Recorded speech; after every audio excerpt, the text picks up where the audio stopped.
How to fix MacBook trackpad tab click not working. Hello everyone, welcome back to the channel.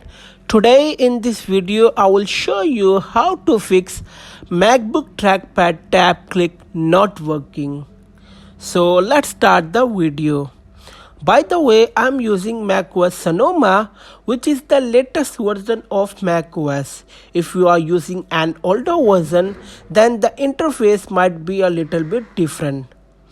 To fix trackpad tab click not working issue, firstly go to Finder, then go to Application, and then go to System Settings. In the System Settings page, swipe down to find trackpad and tap on it. In the trackpad page, select pointer and click and turn on tap to click tap with one finger. That's it. Like, share and subscribe to our YouTube channel. Thanks for watching this video.